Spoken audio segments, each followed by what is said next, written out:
All right, let's call this meeting to order. Jeremy, would you mind doing the pledge for us? Sure. Would you please stand and face the flag? Test, test. I pledge allegiance to the flag of the United States of America and to the republic for which it stands, one nation, under God, indivisible, with liberty and justice for all. Pastor Keith Capizzi, Club Zion, please, invocation. Let's pray. Father, we thank you and we bless you for the privilege to come before you and seek your wisdom, your direction, and your spirit to lead this, Lord. I thank you for our commissioners, our city attorney, our city manager, and the clerk, Lord, that conduct themselves, Lord, in a way that's pleasing to you. Thank you that all things be done decently in order, and we give you the glory and the honor and the outcome, and we ask this in Jesus' name. Amen. Amen. Wow, look at all these people. Making me nervous. City Clerk, roll call. Commissioner Jackson? Here. Commissioner Hutchison? Here. Commissioner Tumulty? Here. Vice Mayor Williams? Here. Mayor Capizzi? Here. Can I get a motion for the agenda? Move to approve the agenda. Second. Got a motion and a second. All in favor? Aye. Motion passes 5-0. We've got a special presentation, a recognition of the city employees for assisting with a cardiac arrest with the positive outcome on May 15th. May 15th, 2025, presented by Chief Justin Grimes. Good evening, Commission. So I'm going to do a 2-for-1. So we had 2 code saves in a month. So I kind of put this presentation together because when something extraordinary, a group of people do something extraordinary, and it makes an impact on someone's lives, I think it's really important to recognize. So I'm going to call up a couple people and kind of explain how things will go real quick. So James Schindler, our EMS chief, Andy Segar, our leisure services, and Dr. Dudley, our medical director. And what we're going to do is I'm going to kind of go have James come up and go over the call. And Dr. Dudley is going to kind of introduce kind of what the call is about. And then he'll call up all the people that were involved on that call, including people from the golf course, as well as some bystanders and friends that were there that all participated in a good outcome. So I'd like to bring up James Schindler and Dr. Dudley. Good evening, Commission. I'm going to hand it off to Dr. Dudley. Good evening. I'm Dr. Dudley. Very nice to meet all of you, and thank you very much for letting us speak tonight. So again, I'm Dr. Dudley. I'm the medical director here for the Cocoa Beach Fire Department, and I've been here for about 6 months now. Very glad to be part of this exceptional group of men and women, EMTs and paramedics. And what the stories that they're going to go over tonight are going to illustrate is how when somebody calls 911, it's because it's a life or death situation where minutes count. The education, the training, the skills, the continuing education, the ability to use medications and equipment and receive that ongoing training is really essential. And as these cases demonstrate tonight, in what made these people not only survive a cardiac arrest when your heart stops, but to be able to walk out of the hospital, continue to live a prosperous life, go back to work, back to their loved ones. So what you'll see tonight is that these are 2 examples here of cardiac arrest when the heart stops, right? And when the heart stops, there's nothing that you yourself then can do. We rely on, and the whole foundation of emergency medicine in the U.S. really relies on the 911 system, and we really rely on the expertise and the professionalism of these men and women here in this department. What I hope to bring to the department here, as I've done to my other agencies, is continued training, continued education, being up to date on best practices, using the best, most optimal medications appropriate for what science is demonstrating to be best, and bringing equipment on and the training that's needed to assure their competency in using it when these minutes matter most. You'll find examples like this with cardiac arrest. You have minutes before there's no chance of survival. In traumatic injuries like car accidents or, God forbid, water safety accidents, drownings at the beach, we have minutes to take care of these patients. So all of the work that this group of men and women do really is just absolutely admirable, and we should be nothing but thankful for the risk that they put themselves every day and the support they have from their administration. Thank you. Thank you, Dr. Dudley. And I will say, she gave us all the credit, but if it wasn't for her training and her expertise and what she allows us to do, because everything we do is through her, we wouldn't be who we are. So thank you. All right, so what I'm going to do first is mention the first people that were involved in the incident, and then I'll just read off to you what happened. So the first, I believe we have everyone lined up. It's Lieutenant Peter Marks, Lieutenant Tyler Barrett, Fire Medic Kyle Nichols, Fire EMT Patrick Dare, Fire EMT Nicholas Lish, Fire Medic Gabriela Sirocco, District Chief Scott Prevost. We also have from city employees Ed Aldrich and Glenn Adams, and also we'd like to call out Mike Guy and our survivor Richard Short. If all of you could come up, and I'm going to read this off to you, what happened.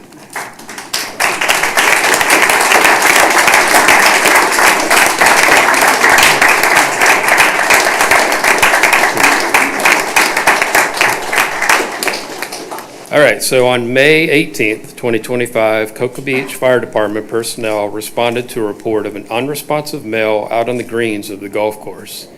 Upon arrival, city employees of the golf course assisted with getting the fire crews out onto the golf course, also recognizing that this emergency needed immediate assistance, providing hands-only CPR, as well as other bystanders or the friends that were playing golf that day. So through advanced life-saving procedures under intense pressure, the crews coordinated their efforts. Everyone that was involved had all their skilled interventions. They all got together. It was a joint effort. They saved this gentleman's life. So Mr. Short was really in the best circumstance at the right time because he had help. He had a retired firefighter. He had employees that had taken the hands-only CPR class that we provide at the fire department. We actually just had a CPR class where we provided CPR training for almost 3/4 of all the city's employees. So it really was the best circumstances at the right time that they were all together to intervene. Is Andy nearby? Would you like to say a couple words about your guys? And then we're going to go ahead and give them our certificates. Good evening, all. I just want to take a quick minute and thank Rick, Mike, Glenn, and Ed. What Glenn, Ed, and Mike did that day was truly inspirational. They went above and beyond their call of duty. I spoke with Glenn after the incident, and it was a terrifying experience for all. The courage and compassion that they showed, without hesitation, they jumped into action to help be by Rick's side. I would like to thank them for being an inspiration, as well as the Cocoa Beach Fire Department. Thank you guys for showing us what it means to take care of each other as well as our community. You have made a great example and make Cocoa Beach very proud. Thank you all.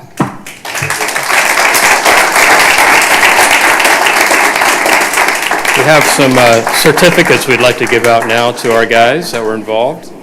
Steve. Thank you.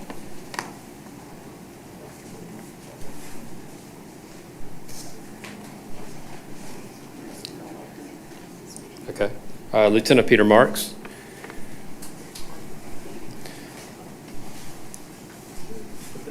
Lieutenant Tyler Barrett. Fire Medic Kyle Nichols. Fire EMT Patrick Deere. Fire EMT Nicholas Lesh. Fire Medic Gabriela Sirocco. District Chief Scott Prevost. We also have something for Ed Aldrich. Glenn Adams.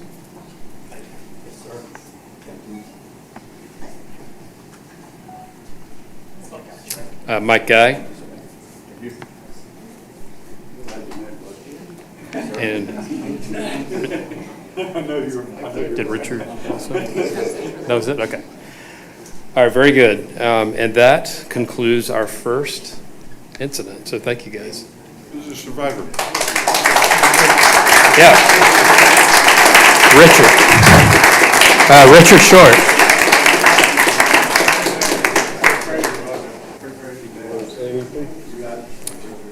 Mr. Short, would you like to say anything? Yeah, please. It's really hard to say thank you for saving your life. I mean, words just don't really do it justice. I mean, these guys, I wouldn't be standing here if it weren't for Mike and all these people, and I just can't thank them enough. And gratefully, I'm doing well, so back on the golf course, and hopefully no more incidents like that again. Thank you.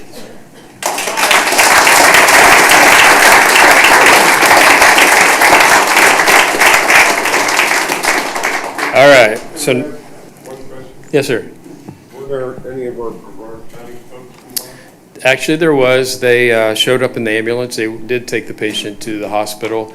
And that is something we want to recognize, is that BCFR had a role in this, as well as the ER staff up at CCH, the physicians and nurses and everyone there, as well as the rehab that he received afterwards. It's a group effort from start to finish to get him discharged and out the door. So we thank all of them. All right, for our second, I'd like to call Lieutenant Thomas Ferraro, Lieutenant Rick Newland, Fire Medic Sam Lucas, Fire EMT Ben Rogers, Fire EMT John Grasso, Lieutenant Monique Arizari, and our survivor Kevin Sigillo.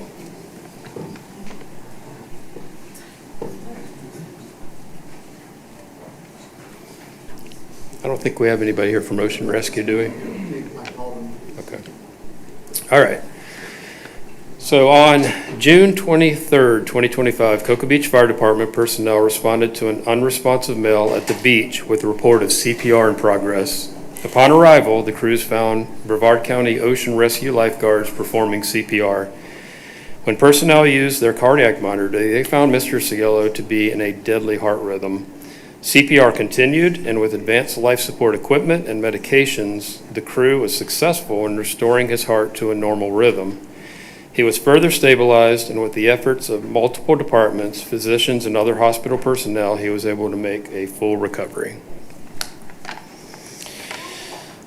All right, so we have everyone placed. Let's go ahead and give out some certificates. Lieutenant Ferraro, Lieutenant Newland, Fire Medic Lucas, Fire EMT Rogers, Fire EMT Grasso, and Lieutenant Irizarry.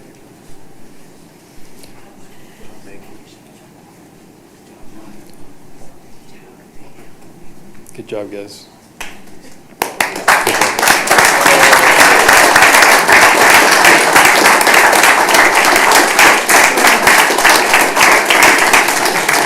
Mr. Sigillo, come on up.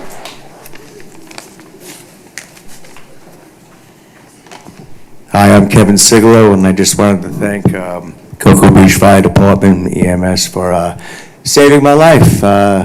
It's been a long road, but I'm thankful to be here, and I really appreciate everything. Thank you.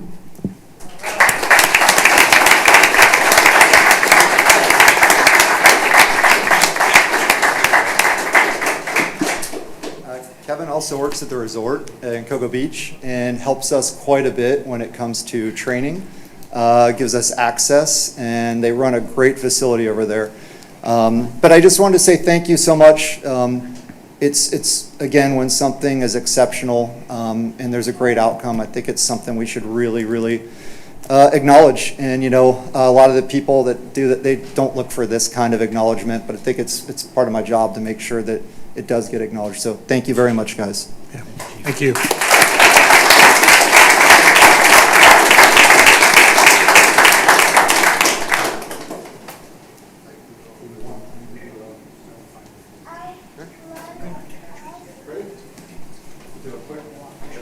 Come all up. Yeah.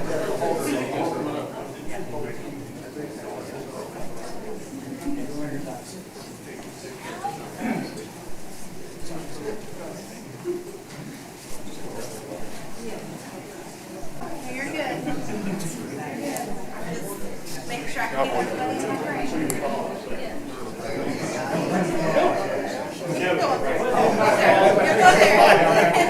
to make sure. All right, everybody.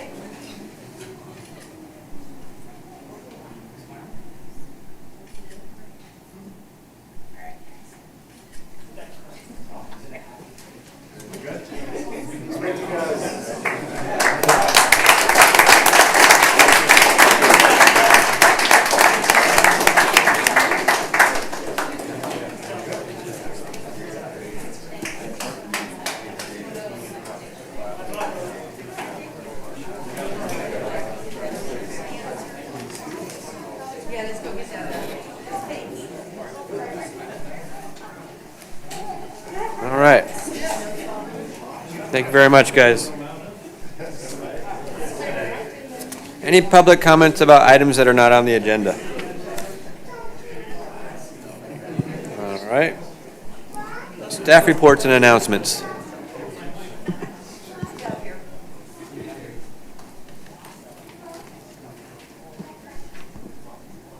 Want me to go ahead? Yes. Okay. In the past couple of weeks, I had the opportunity to talk to the Kiwanis Club and also did coffee with the city manager. Is your mic on? Is it? Yep. Mics aren't picking up right now. They need to be turned up, I think, a little bit. We shouldn't have to lean forward. Speaking of mics. Is it on? Here you go. Got it? A talk with the Kiwanis Club and coffee with the city manager.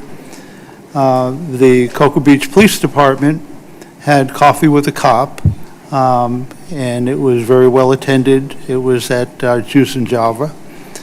The Main Street downtown business community also had a meeting with the Cocoa Beach Police Department. Much of the discussion involved open carry issues for the businesses.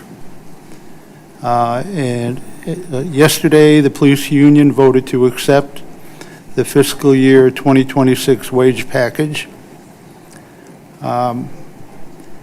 We completed acoustic improvements to the new community room. I don't know if you had been down there when it first opened up, but it was like an echo chamber in there.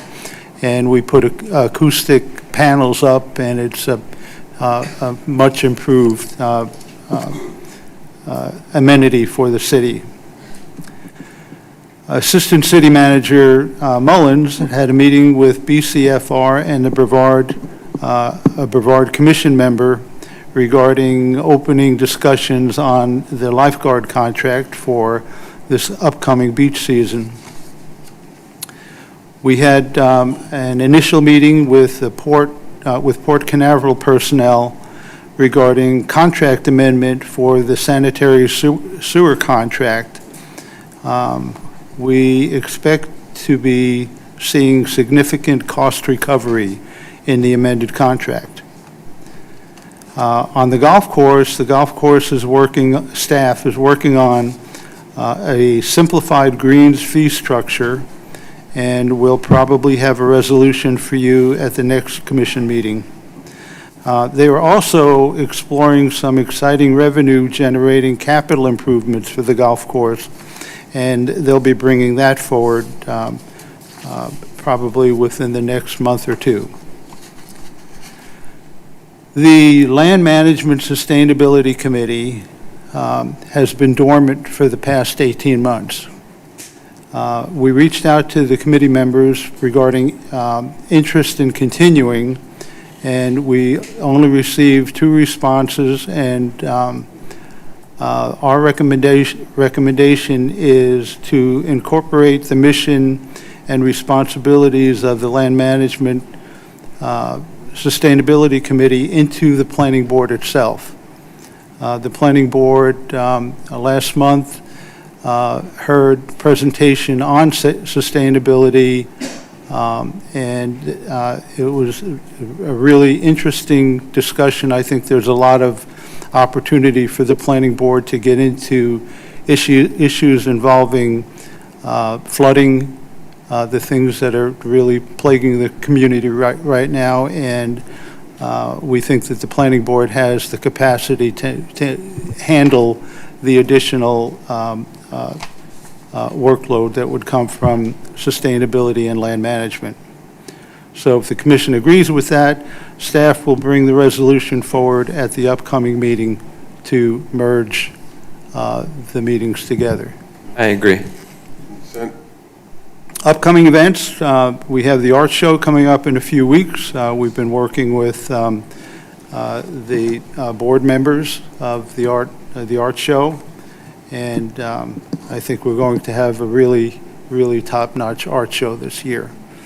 Also, Movies in the Park will begin in December out on the green.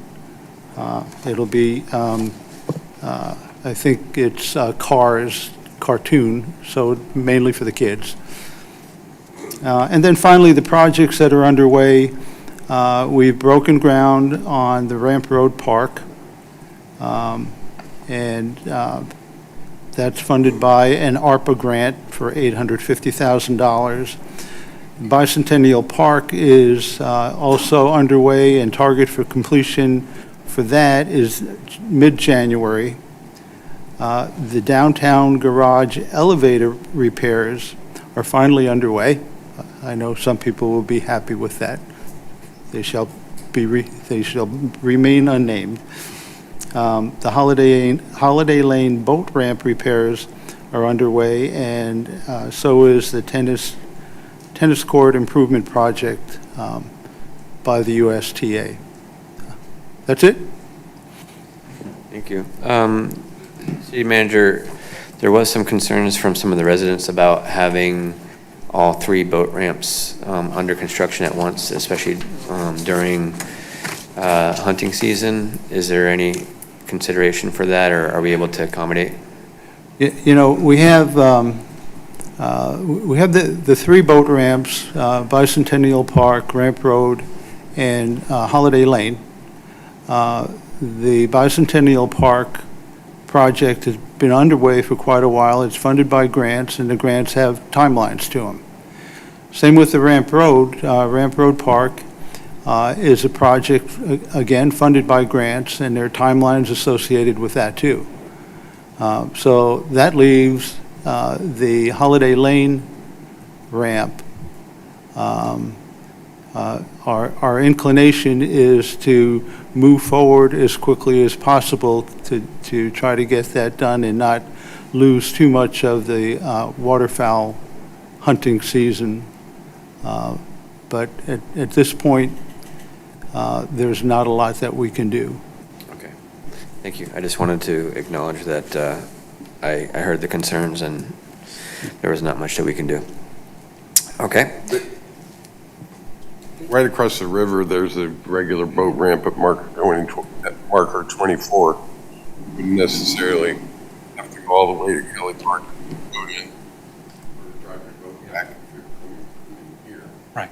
And this is only for a couple months, so, yeah. No, it's a business. They may charge you a couple bucks, but at least you don't have to drive all the way from Kelly Park. Right, and if we Chop. did these ramps at another time, it would be coming out of our pockets. So the state's basically paying for all this, so it's a good deal all the way around for a short inconvenience of a couple months. Thank you. All right. City Attorney, Nothing tonight, thank you. City Commission. I have something to say about the presentation. It was, it's something we don't think about, and I'm sure they save a lot more lives than, just 2 lives this year. It's an ongoing thing every day with the fire department and the police. I know Rick personally. I play golf with him, and it was, a shock to hear that one of our guys in our group that we play golf with, had a heart attack on the course, but the employees were there and the guys he was playing with reacted right away. And basically that was huge in saving his life. Had he not been there and not had CPR applied to him, he certainly wouldn't have have been here tonight. So it was a group effort by everyone, and very proud of that here. So just want to add that. Yep. Well, we don't have another meeting before Thanksgiving, and I hope our trip goes well, and I wish everybody a blessed Thanksgiving. All right. Thank you, everybody. I'm just thankful to be here and working with all you guys. So thank you. That's my Thanksgiving thank you. And for the great staff. We've got such a great staff. We had a good city employee breakfast this morning, and it was pretty awesome. I love that we can acknowledge and bless them with that. So thank you, AJ, for continuing that, and the rest of the staff that made that happen. All right. The City Commission will temporarily recess, and then we will convene with our CRA meeting. City Attorney, number 1. Okay, item 1, approve downtown Cocoa Beach Community Redevelopment Agency performance measures and standards, 2025 annual report, staff representative Devin Talley, Deputy Finance Director, CRA. Recommendation approve. Move to approve H1 as read. Second. Got a motion and a second. Any public comment? Any commission comment? All in favor? Aye. Motion passes 5-0. Number 2. Item 2, approve the September 18th, 2025 special meeting minutes for the CRA, staff representative, city clerk. Recommendation approve. Move to approve H2 as read. Second. Motion and a second. Any public comment? Any commission comment? All in favor? Aye. Motion passes 5-0. Number 3. Item 3, approve a commercial visual improvement grant in the amount of $4,000 for Ocean Wave Storage LLC, located at 124 South Orlando Avenue, Cocoa Beach, Florida, 32931. This is a budgeted item. Staff representative Devin Talley, Deputy Finance Director, CRA. Recommendation approve. Move to approve. Second. Motion and a second. Any public comment? Any commission comment? All in favor? Aye. Motion passes 5-0. Number 4. Item 4, approve a commercial visual improvement grant in the amount of $25,000 for Land and Sea Surf LLC, DBA Drift House, located at 350 North Orlando Avenue, Cocoa Beach, Florida, 32931. This is a budgeted item. Staff representative Devin Talley, Deputy Finance Director, CRA. Recommendation approve. Approve H4 as read. Second. Motion and a second. Any public comment? Any commission comment? All in favor? Aye. Motion passes 5-0. All right. The regular commission meeting will now convene. Consent agenda. Okay, this is the consent agenda. Item 1, approve the October 16, 2025 City Commission meeting minutes, staff representative, City Clerk Department.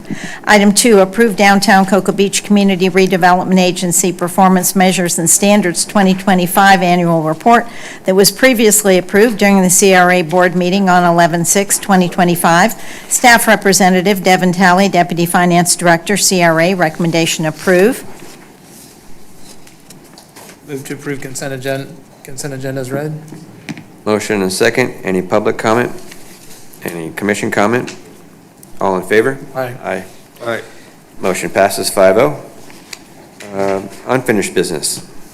Okay, this is item 1, adopt ordinance 1704 on second reading, an ordinance of the City of Cocoa Beach, Florida, prohibiting the immobilization, booting of vehicles by the use of an impoundment device on private property within the city, providing for findings, providing definition, providing exceptions, providing for enforcement and penalties, providing for conflict, severability, and an effective date. Staff representative David Dickey, Development Services Director. Recommendation approve. Move to approve as read. Motion and second. Any public comment? Any commission comment? All in favor? Aye. Roll call vote. Oh, roll call. Sorry. Commissioner Jackson? Aye. Commissioner Hutchison? Aye. Commissioner Tumulty? Aye. Vice Mayor Williams? Aye. Mayor Capizzi? Aye. Okay, item 2, adopt ordinance 1705 on second reading, an ordinance of the City of Cocoa Beach, Florida, creating a new Article 3, street performers and buskers of Chapter 8, amusements and entertainment of the Code of Ordinances of the City of Cocoa Beach, regulating street performers within the city, providing for findings and definitions, providing for prohibitions and conditions of performance, providing for enforcement and penalties, providing for conflicts, codification, severability, and an effective date. Staff Representative David Dickey, Development Services Director, recommendation approved. Move to approve K2 as read. Second. Motion and a second. Any public comment? Any commission comment? I'll just say real quick, I was just concerned because I know that sometimes we see the kids and stuff out playing their band on the side, so I just wanted to make sure that we weren't gonna, keep kids from doing certain things. And I was just told this is just in case it gets out of hand so we can enforce something. So I'm okay with this. So all in favor? Aye. Another roll call vote. Oh, sorry. Roll call. The next one is two. Yeah, yep, and I know that. Commissioner Jackson, Aye. Commissioner Hutchinson, Aye. Commissioner Tumulty, Aye. Vice Mayor Williams, Aye. Mayor Capizzi. Aye. Okay, item 3, approve ordinance 1706 on second reading, an ordinance of the City of Cocoa Beach, Florida, amendment Article 3, civil citations of Chapter 30, Code Enforcement Special Magistrate, Code Enforcement Board, civil citations of the Code of Ordinances, providing for updates to civil citation provisions, making findings, providing for adoption of revisions by reference, providing for codification, conflicts, severability, scrivener's errors, and an effective date. Staff Representative David Dickey, Development Services Director, recommendation approved. Move to approve K3 as read. Second. Motion and a second. Any public comment? Any commission comment? Roll call, please. Commissioner Jackson, Aye. Commissioner Hutchison, Aye. Commissioner Tumulty, Aye. Vice Mayor Williams, Aye. Mayor Capizzi. Aye. Let's see. New business. Okay, new business, item 1, Resolution 2025-32, a resolution of the City Commission of the City of Cocoa Beach, Florida, adopting a fine schedule applicable to violations of Ordinance 1704 relating to the regulation of immobilization of vehicles by the use of an impoundment device, making findings, adopting a fine schedule for the unauthorized use of an immobilization device, requiring posting of fine amounts on the city website, and implementation of new fines, and providing for an effective date. Recommendation approved. Staff Representative David Dickey, Development Services Director. Any Motion. Oh, yeah, sorry. Yeah, motion to adopt resolution 2025-32 as read. Second. Motion and a second. Any public comment? Any commission comment? All in favor? Aye.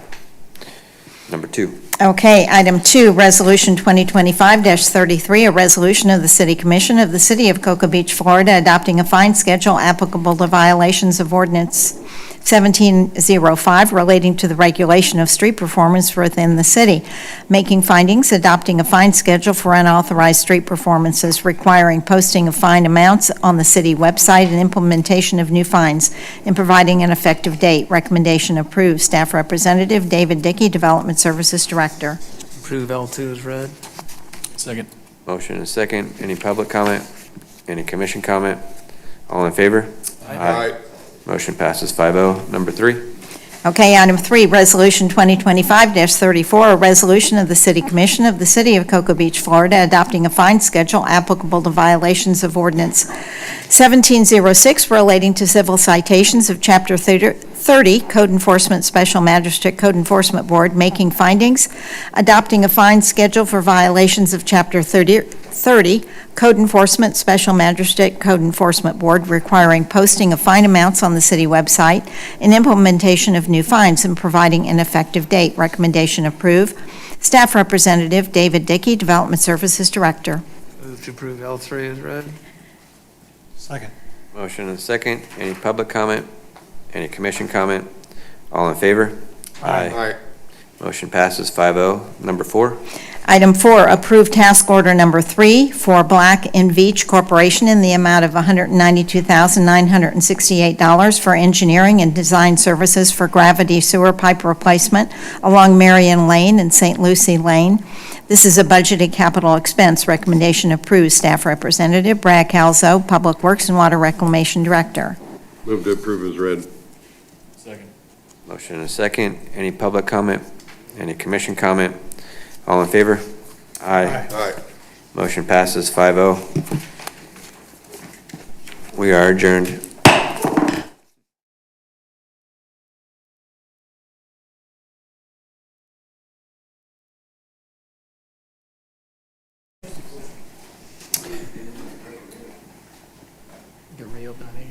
My name is Dalton Wells. I'm a lifelong local. I use the boat ramps a lot. I know that we talked about the Holiday Lane. Yeah. When is the construction supposed to start on that? It has started. I was there today, and there wasn't. They've gone so far as they can, and they're waiting for high water to recede. Is there any way we can postpone that until the 520 ramp is opened? The contractor is already deployed, and we just think it's unsafe to open the ramp up when it's in the middle of construction. Can we not postpone construction until the completion of the 520 ramp? I don't think so. I mean, the city manager is the one that implements. Obviously, I represent you guys. I messaged multiple people throughout the thing. The problem was it was already set in motion by the time I was able to email them. When you have a project going and there's people working on it, they set work aside for certain times, and if we don't take advantage of this, it could put us back who knows how long until they're able to pick this project back up. The price that we got for this project is a very, very good price, and it could wind up costing 3 times more if we decide to delay it. So that was kind of the problem with us trying to delay it. I totally understand where you're coming from, and I try to look at it from all aspects, and I couldn't see with talking with the city manager a way for us to not go through with it. And I wish that maybe there was more foresight in that, but the way Put all 3 ramps at the same time, yeah, that's a little unacceptable. But I think the way it happened, I wasn't a part of how it happened, but I think it was probably an oversight on I'm thinking, especially during hunting season. I think a lot of us. Not even hunting season. There's so many pleasure boaters and the fishing industry, charter captains. That's their livelihood. The holiday ramp, though, should be a fairly quick fix, from what I understand. So I do understand where you're coming from. Being a big boater myself. Not everyone's fortunate to be on waterfront and have it on a lift. I understand. We I understand depend on that. these ramps. I know. City Manager, can we post like a rough timeline of when those 3 will be available, of those 3? I know they're in Just various keep one states. open. Yeah. Just one. Bicentennial should be done mid-January. The Holiday Lane, we think it's like a 6-week project. Yeah. But it's contingent on the water But receding. right now, we're being held up by the high water. But so for 6 weeks, residents won't have any access to the water. I'm sorry to say that's true. It's one of those things where there's a short-term pain in order to get long-term gain at all of our ramps. And the way it worked out with getting the grant money, when we get grant money from state agencies, it's tied to a timeline. And we have to follow the timeline or we lose the grant. So it's regrettable that it worked out like that, but that's unfortunately the way it is. They'll work hard to get done as quickly as possible. The contractors have the same interests. They want to get done quickly and get paid. And so the people that lobbied for the Holiday Lane ramp to be repaired lobbied before I think a couple of these commissioners were even born. Oh, no, I'm just- I mean, it's in, I think I heard it a decade ago. It really ramped up about 5 years ago. And now they're finally getting what they asked for. Oh, I know, I've been asking for this for quite some time too, but not at the expense of not having any access to the river. Well, there is access. There's other boat ramps in the county you can use.